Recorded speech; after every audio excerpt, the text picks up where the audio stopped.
예, 안녕하십니까? 예, 문답식으로 풀어보는 교과 공부 2026년 제2기에 하나님과 함께 자라가는 삶이라는 제목에서 오늘은 제9가가 되겠습니다. 죄, 복음, 그리고 율법이라는 제목으로서 이번 주에는 함께 공부해 보겠습니다.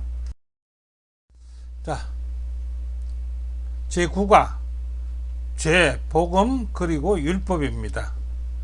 그렇다면요, 죄는 어떤 역할을 하는가라고 먼저 우리가 봐야 되겠죠. 이 죄라는 제목 때문에.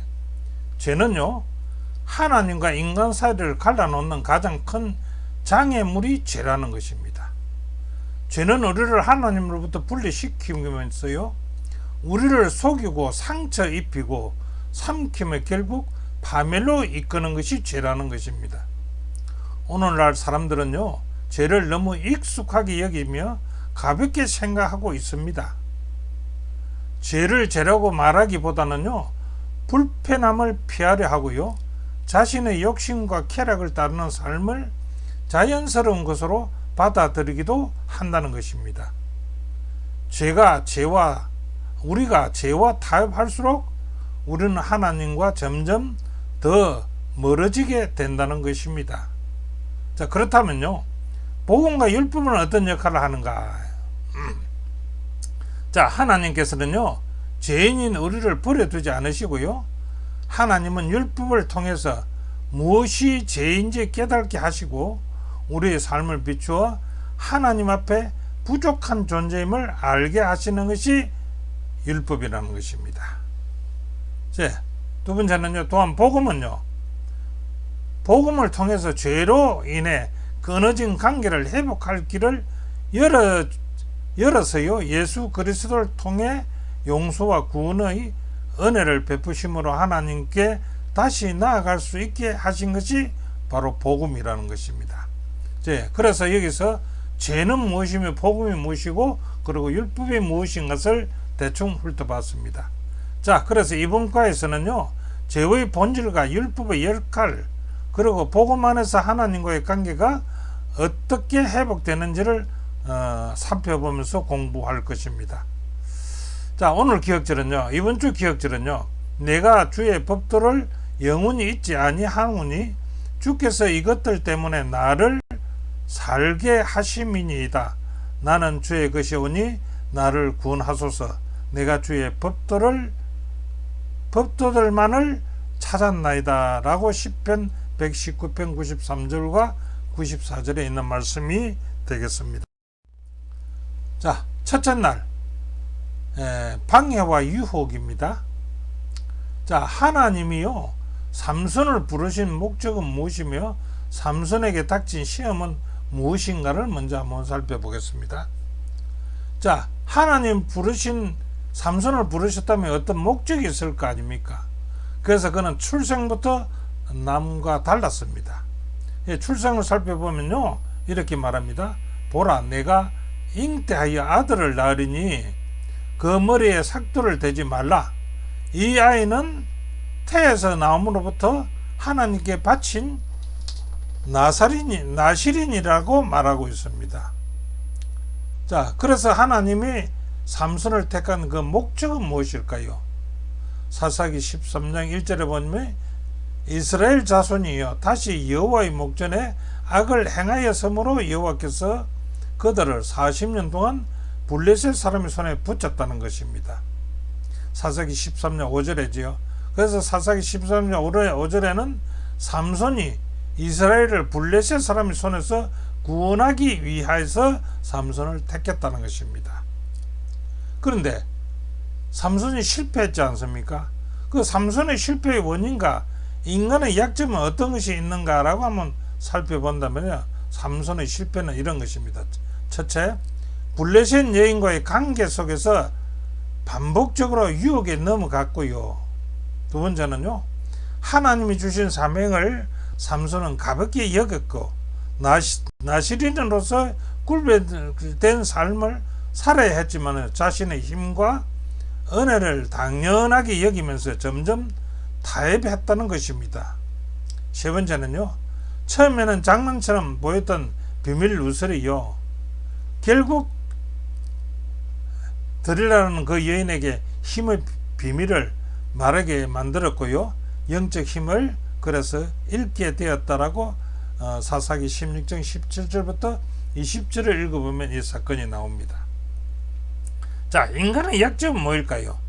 삼손의 약점도 되겠지만 인간의 약점은요, 사탄은 우리의 약점을 알고 끊임없이 공격하면서요, 하나님과의 관계를 약화시키려고 하고 있습니다. 오늘날 우리는요, 직장이나 SMS나 취미생활이나 쇼핑이나요, 운동이나 음식 등으로 지나치게 몰입하게 하기 때문에요, 하나님보다 더 많은 시간과 마음을 빼앗기고 있지 않습니까? 결국 하나님과 멀어질수록 영적 힘도 우리의 믿음이 약해진다는 것입니다. 사탄은 우리와 하나님의 관계를요, 멀어지게 하기 위해서 어떤 술책을 쓸까요? 원수는 우리의 약점을 알고 있습니다. 그것을 집중 공략하여서 하나님과의 관계를 무디게 하고요, 우리에게 죄책감과 무가치함을 느껴서 우리를 하나님으로부터 멀어지게 만드는 경향이 있다는 것입니다. 마귀는 우리의 삶의 어떤 부분에라도 거점을 얻기 위해서요, 우리의 생각이나 의도 그리고 행동을 바꾸려고 애쓰고 있습니다. 하지만 우리는 기억해야 합니다. 믿음이 우리를 굳게 서게 해줄 것이며, 믿음은 하나님의 말씀을 들으면서 나기 때문에요, 우리는 이 믿음을 굳게 하기 위해서 하나님의 말씀을 열심히 공부해야 된다고 봅니다.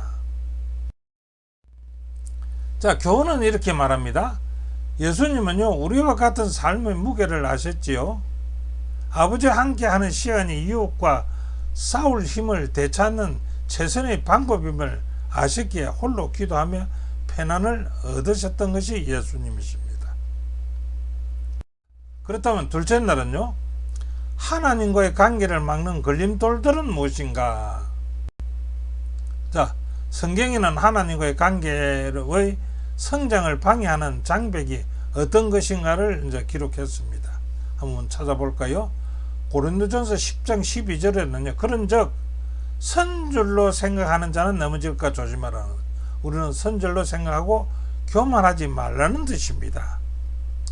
또 마태복음 6장 2절에는요, 외식하는 자가 사람에게 영광을 받으려고 해당 거리에서 하는 것 같이 너희 앞에 나팔을 불지 말라는 것입니다. 이게 무슨 뜻입니까?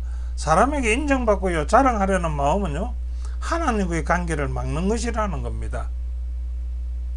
마태복음 또 5장 28절에는요, 나는 너에게 이르노니 음욕을 품고 여자를 보는 자마다 마음에 이미 간음하였다라고 했습니다. 이 말은 뭡니까? 만일 내 오른 눈이 하나님과의 관계를 실족케 하게 되면은 빼어버리라. 눈을 빼어버리고 하늘나라 가는 것이 더 낫지 않겠느냐 이겁니다.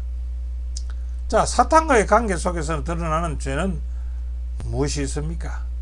마태복음 7장 1절에 다른 사람을 비판하고 판단하지 말라는 것입니다. 사람들을 비판하는 심판자는요, 하나님이시죠, 우리가 아니라는 것입니다. 그래서 다른 사람을 비판하면 되지 않는다 이거죠. 또 마태복음 5장 44절에는요, 나는 너희에게 말하노니 너희 원수를 사랑하라고 했습니다.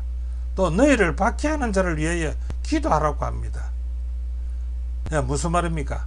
원수를 사랑하며 그들을 위해 기도할 때 하나님뿐만 아니라 사람들과의 관계가 함께 크게 변화가 될 것이라는 것입니다. 마태복음 5장 22절에는 뭐라고 합니까? 분노와 화는요, 사람과의 관계뿐 아니라 하나님과의 관계도 상처를 준다는 것입니다. 그래서 우리는 분노와 화내는 것을 조심해야 된다 이겁니다. 자, 세 번째는요, 예수님은요, 죄에 대한 태도를 어떻게 경고하는지 한번 볼까요? 죄에 대한 태도를 예수님은 어떻게 경고하십니까? 마가복음 9장 42절부터 48절을 줄여서 보면요, 예수님은요, 손과 발과 눈이 만약 범죄하게 하면은 그것을 갖다 끊어버리라고 경고하십니다. 예. 이것은 무슨 뜻입니까? 이는 죄를 대충 여기지 말고 매우 심각하게 다루라는 뜻이 아니겠습니까? 하나님과 동행하려면요, 죄를 멀리하고 거룩한 삶을 선택해야 한다는 것입니다. 죄는요, 하나님과의 관계를 가로막는 큰 장벽이므로 교만과 욕망과 미움과 분노를 버리고 예수님의 마음으로 살아가야 한다는 것이 하나님과의 관계를 막는 걸림돌에서 헤어나가는 길이라고 볼 수가 있습니다. 자, 교훈은 이렇게 말합니다. 부정적인 생각을 멈추고요, 마음의 정욕을 제거하기 위해 할 수 있는 무엇이든지 하라. 이것은 주님과의 관계를 가로막는 장벽이기 때문이다 라고 얘기하고 있습니다. 자, 그 다음에 셋째 날은요, 제목이 율법입니다. 율법. 자, 성경은 율법과 죄의 관계를 어떻게 묘사하는지 한번 볼까요? 성경의 율법은요, 죄를 깨닫게 하는 거울이다라고 얘기합니다. 두 번째는요, 죄는 하나님의 율법을 어기는 것이며요, 우리의 본성 속에 깊이 뿌리 내려 있다라고 합니다. 그 죄라는 성격이. 그래서 율법은요, 거울과 안경처럼 우리의 죄와 실제 모습을 깨닫게 해준다는 것입니다. 율법이요. 자, 율법은 우리의 삶과 마음을 비추며 하나님의 성품과 뜻을 알려주는 역할을 한다는 것입니다. 또 율법은 우리의 죄를 드러내서 하나님께 돌아가도록 인도하는 역할도 한다는 것입니다. 자, 하나님의 율법의 핵심은 무엇입니까? 예수님은요, 율법의 핵심은요, 하나님의 사랑과 이웃 사랑이라고 가르치고 있습니다. 마가복음 12장 30절 31절이죠. 자, 그 다음에 십계명은요, 하나님과 사람의 관계를 지키고 보호하는 사랑의 원칙이라고 얘기하고 있습니다. 자, 그 다음에 세 번째는 율법은요, 인간의 행복한 삶을 위해서 하나님의 안전장치가 율법이라고 얘기합니다. 율법의 핵심은 뭡니까?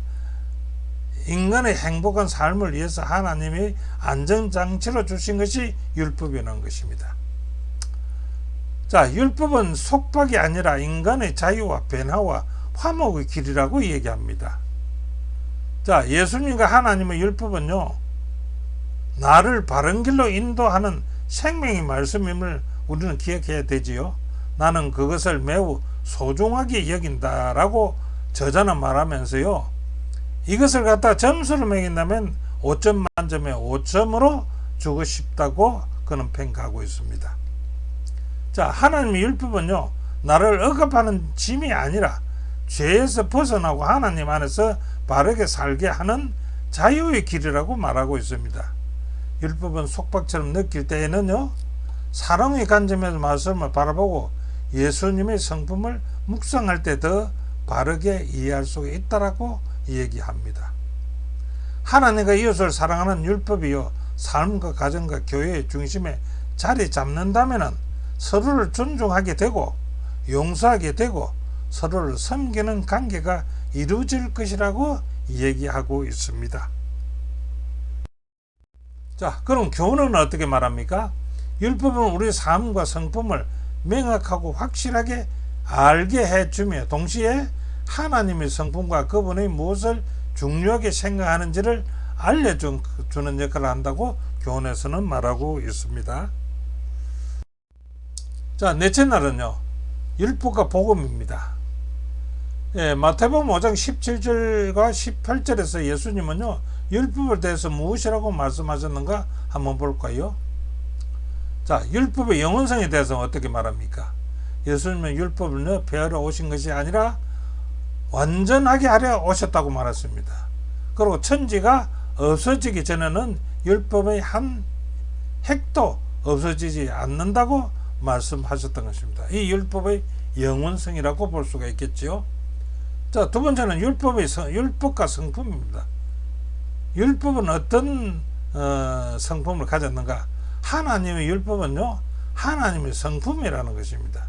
하나님의 성품과 하나님께서 중요하게 여기시는 뜻을 보여준다는 것입니다. 또한 하나님과 사람 사이의 관계를 보호하도록 주어진 것이 율법이라 이렇게 얘기합니다.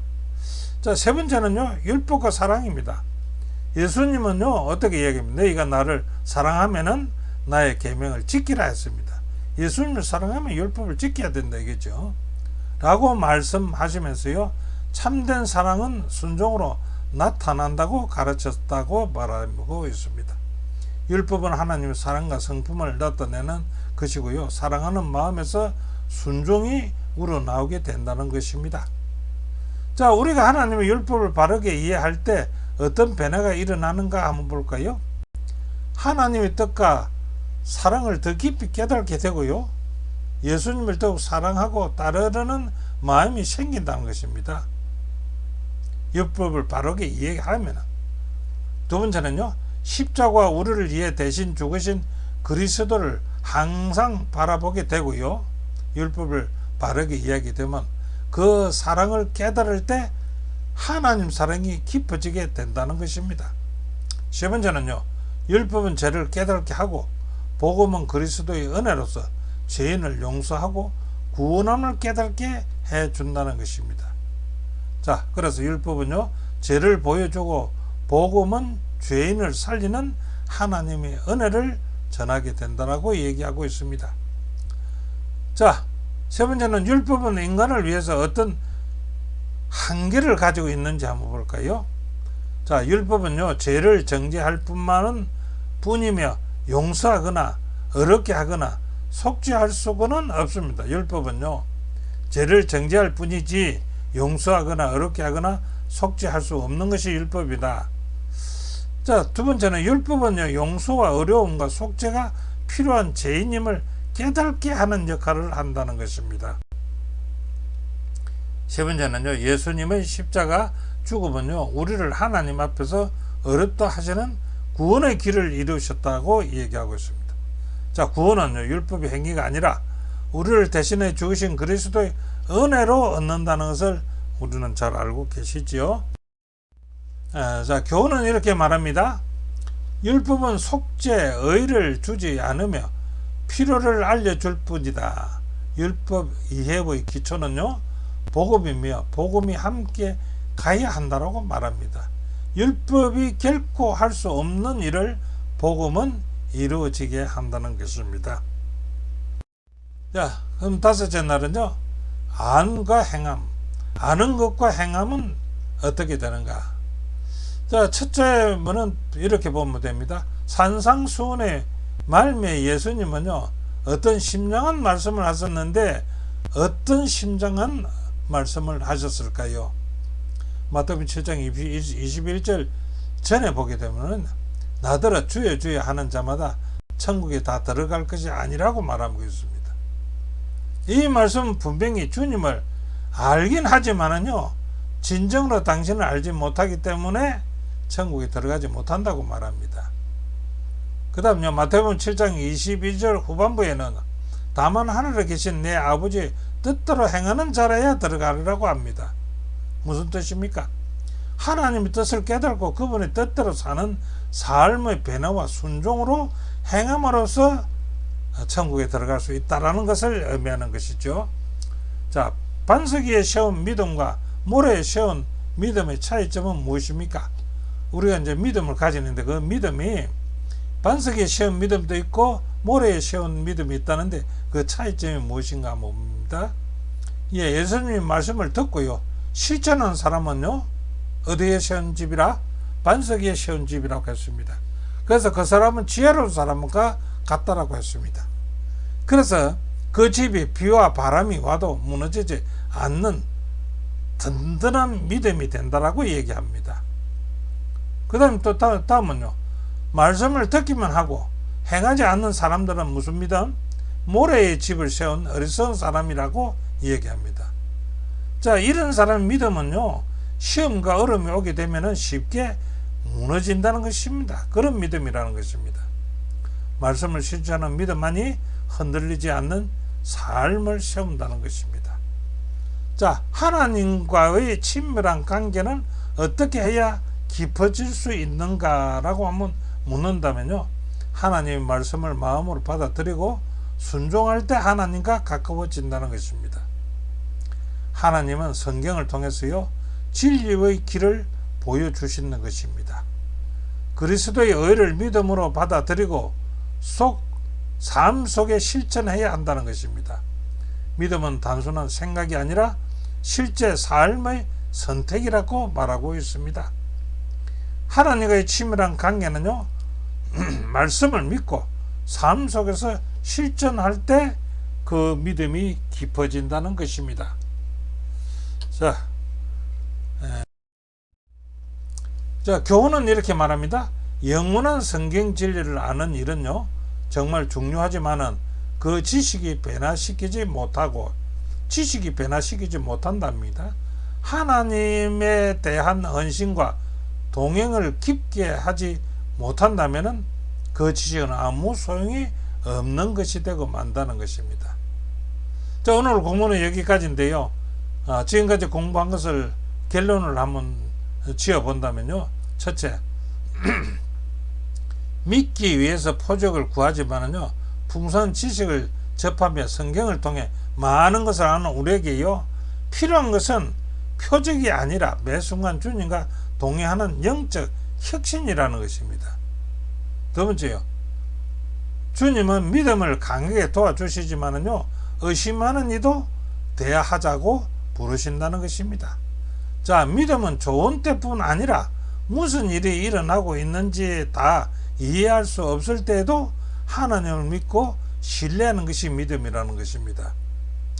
자, 네 번째는요, 믿음이 계자시만한 믿음도 강력하다는 것입니다.